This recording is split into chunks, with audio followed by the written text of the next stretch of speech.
Deutéronome chapitre 1. Regardez en arrière pour avancer.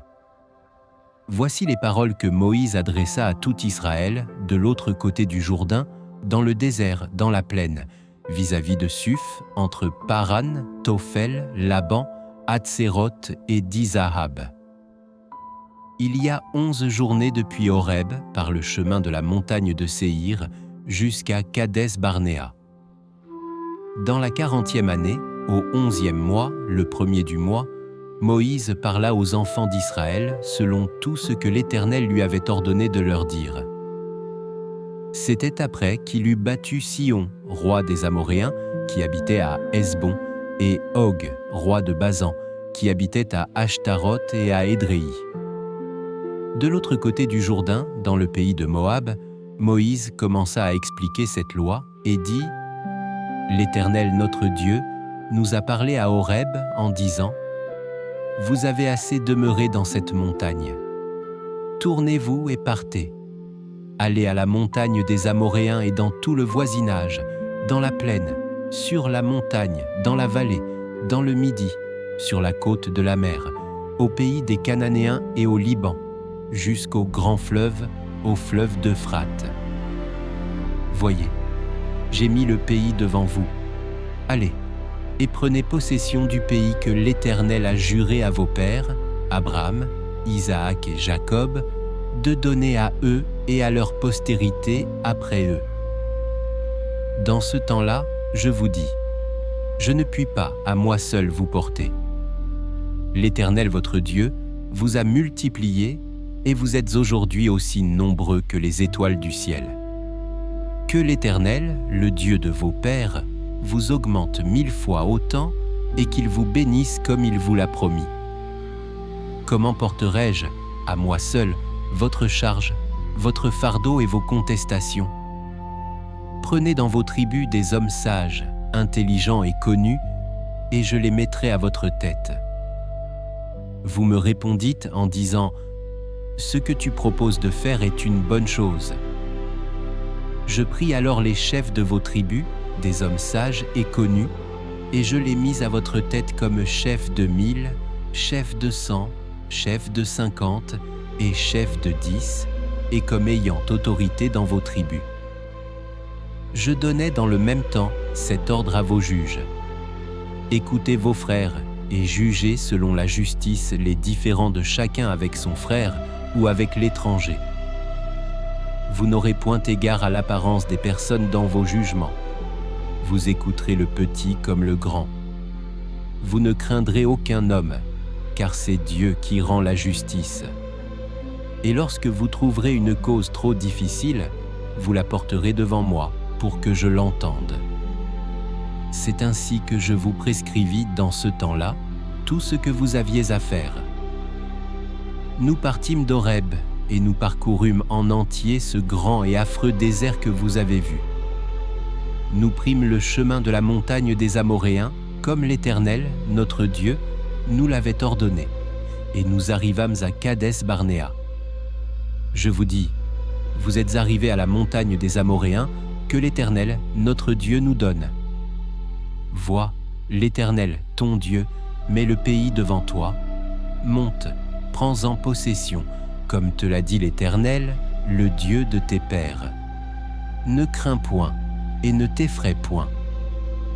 Vous vous approchâtes tous de moi et vous dites « Envoyons des hommes devant nous pour explorer le pays et pour nous faire un rapport sur le chemin par lequel nous y monterons et sur les villes où nous arriverons. » Cet avis me parut bon, et je pris 12 hommes parmi vous, un homme par tribu. Ils partirent, traversèrent la montagne, et arrivèrent jusqu'à la vallée d'Eshcol qu'ils explorèrent. Ils prirent dans leurs mains des fruits du pays et nous les présentèrent. Ils nous firent un rapport et dirent « C'est un bon pays que l'Éternel, notre Dieu, nous donne. » Mais vous ne voulûtes point y monter, et vous fûtes rebelles à l'ordre de l'Éternel, votre Dieu. Vous murmurâtes dans vos tentes et vous dites « C'est parce que l'Éternel nous hait, qu'il nous a fait sortir du pays d'Égypte, afin de nous livrer entre les mains des Amoréens et de nous détruire. Où monterions-nous? Nos frères nous ont fait perdre courage en disant « C'est un peuple plus grand et de plus haute taille que nous. Ce sont des villes grandes et fortifiées jusqu'au ciel. Nous y avons même vu des enfants d'Anak. » Je vous dis, ne vous épouvantez pas et n'ayez pas peur d'eux. L'Éternel votre Dieu qui marche devant vous combattra lui-même pour vous, selon tout ce qu'il a fait pour vous sous vos yeux en Égypte, puis au désert, où tu as vu que l'Éternel, ton Dieu, t'a porté comme un homme porte son fils, pendant toute la route que vous avez faite jusqu'à votre arrivée en ce lieu. Malgré cela, vous n'eûtes point confiance en l'Éternel, votre Dieu, qui allait devant vous sur la route pour vous chercher un lieu de campement, la nuit dans un feu afin de vous montrer le chemin où vous deviez marcher, et le jour dans une nuée. L'Éternel entendit le bruit de vos paroles. Il s'irrita et jura en disant « Aucun des hommes de cette génération méchante ne verra le bon pays que j'ai juré de donner à vos pères, excepté Caleb, fils de Jéphuné. Il le verra, lui, et je donnerai à lui et à ses enfants le pays sur lequel il a marché, parce qu'il a pleinement suivi la voie de l'Éternel.